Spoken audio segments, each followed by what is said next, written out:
In this video, we will talk about how to determine the volume for the space inside of spheres and hemispheres. So in class, I'm going to have you guys pull out your star chart because you can find the formula on your star chart. In the video, just to conserve time, I'm going to write down the formula for the volume of a sphere, which is 4/3 pi r cubed. That is for a sphere.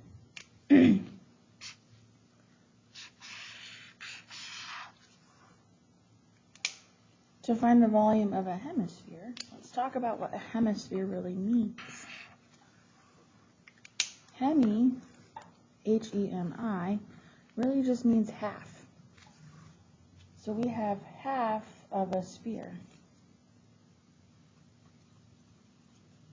So to find the volume of a hemisphere, you need to take half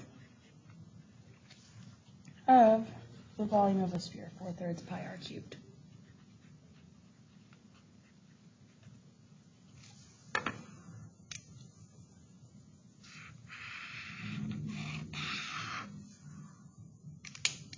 A lot of you prefer to say this is 4/3 pi r cubed divided by 2 because half is the same thing as dividing everything by 2.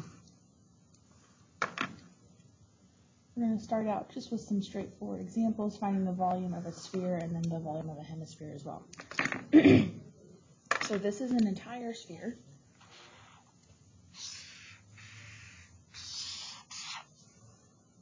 So we will use the formula V equals 4/3 pi r cubed. So here I've got my sphere, and I have a line that goes from the center of the sphere to any edge. So that's the radius. We're in the habit with anything using circles. We also write the diameter and an approximation for pi. If the radius is 8, the diameter is 16, and we'll use 3.14 for pi. Now I have everything from my formula that I need. I know an approximation for pi, and I have a radius. So we can fill in our formula now. 4/3 times whatever pi is, times whatever the radius is, cubed. We're using 3.14 for pi, and the radius is 8. Now we'll take out our calculator, and we will look at 4/3 times pi, 3.14, times 8 cubed. Remember to get the cubes on our calculators. We're going to hit the caret top. Then we see a little exponent box. We'll hit 3. Now we have a 3 in the exponent. What we notice is this little blinking arrow is also still in the exponent. So if we needed to type anything after that, you'd have to hit the right arrow to get out of the exponent and back to normal again. That means our volume is about 2,143 and 57/100. I'm just rounding.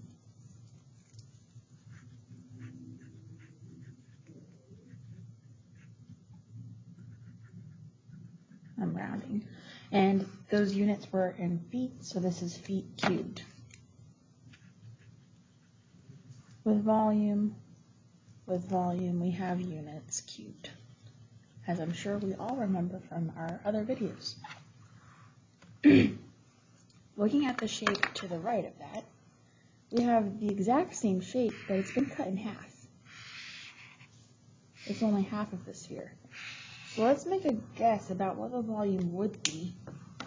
This is the exact same radius and the same shape, so I think it's going to fill up just half of what we just had. So 2,143 and 57/100 divided by 2. So let's divide that by 2. We think we're going to get 1,071.79. Let's use the volume of a sphere formula, or a hemisphere formula, to see if that's accurate. So we've got 4/3 pi r r cubed, and all of that is times half or divided by 2. Here I know that the radius is 8, which means the diameter is 16, and approximation for pi is 3.14. So I'll have 4/3 times something for pi times the radius cubed divided by 2.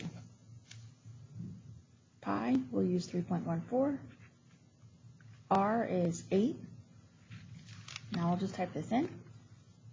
We've got 4/3 times pi, 3.14, times 8 cubed, times 8 to the 3rd power. And now I want to type divide by 2 after this. If I keep typing divide by 2, then the divide by 2 is in the exponent. And that's going to yield a whole different answer.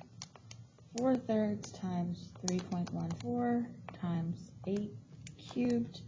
We want to take all of that and divide it by 2, so we have to have our division by 2 not in the exponent. So you have to click that right arrow to get out of it.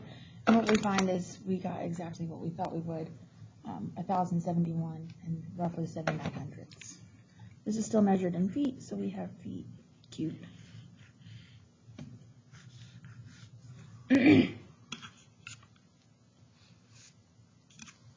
Here I have a hemisphere on the left, which means I have to take the volume of a sphere and divide it by 2. The volume of a sphere is 4/3 pi r cubed, and then we have to divide by 2. I'm going to look at my sphere and decide what I know. This line goes from the center of the circle to any edge of the sphere, so that's the radius. The radius is 5 inches, so the diameter is 10 inches, and an approximation for pi is about 3.14. Now I have all this information, I can fill in everything for my formula. So we have 4/3 times something for pi times my radius cubed, all divided by 2. In place of pi, I'll put 3.14. In place of the radius, I'll put 5. And now this is just a calculator problem. 4 divided by 3, 4 divided by 3 times 3.14 times 5 cubed. I want to type something after that, so I have to hit the right arrow to get my box back to normal typing instead of typing in the exponent. Now I've got divide by 2, and the volume of that hemisphere is about 261 2/3. And I'm just going to round. In the shape to the right, we've got a sphere. So I don't have to cut the volume in half. I can actually just use the formula, 4/3 pi r cubed. Looking at the sphere, I have a line that goes from edge to edge of my sphere through the middle. So that's the diameter of the sphere. The radius is just half of that. Well, half of 13 is 6.5. You could just do 13 divided by 2 to verify that. And an approximation for pi, we can use 3.14. Now I can plug things into my formula. 4/3 is just a number. I'll have something for pi and something for my radius cubed.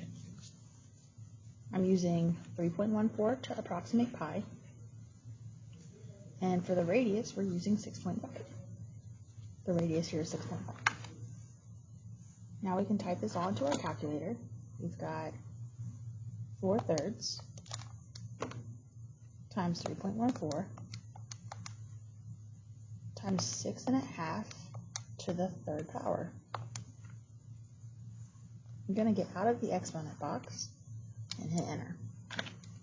So the volume is about 1,049 7600. This is measured in centimeters, so we'll say centimeters cubed.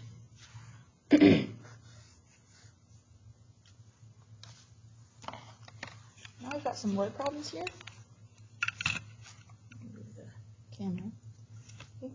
We have a bowl with a diameter of 15 centimeters. It's filled with milk. How much milk does the bowl hold? When we think of a bowl, it looks more like this than it does like this. So a bowl is a hemisphere. So we're going to have to take the volume and divide it by 2. The volume formula is 4/3 pi r cubed, and then we have to divide that by 2.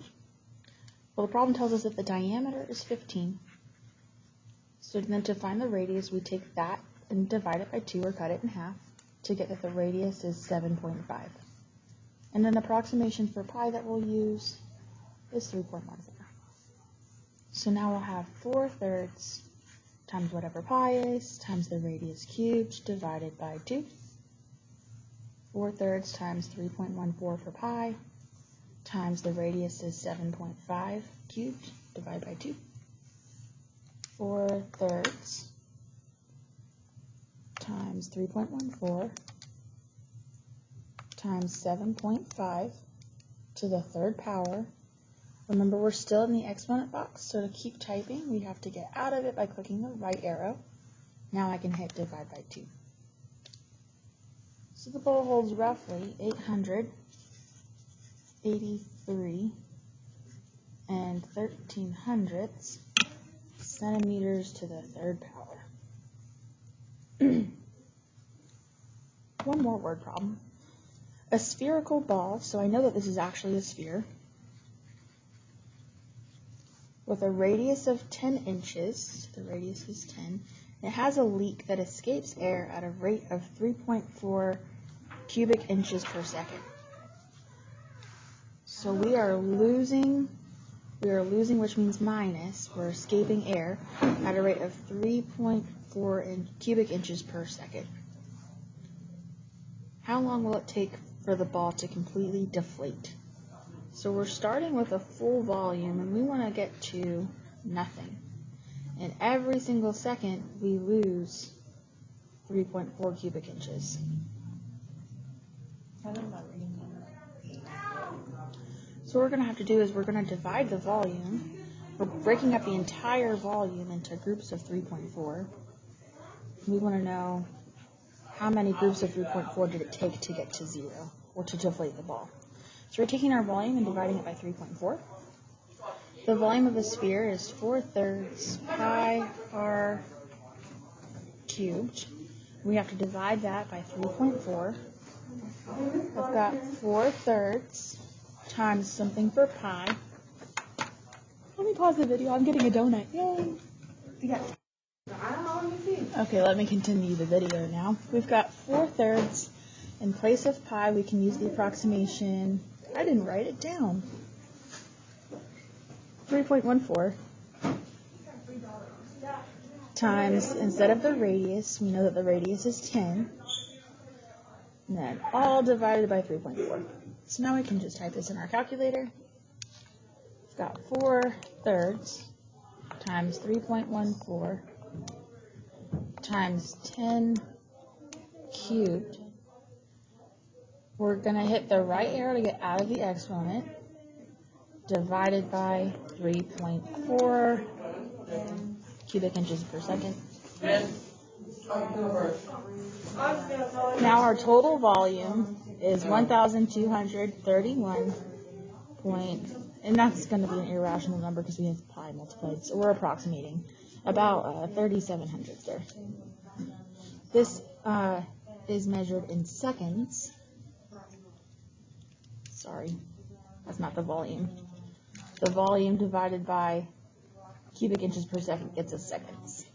So it's going to take about 1,231 seconds for the ball to completely deflate. If you wanted to know how many minutes that is, you can just divide it by 60.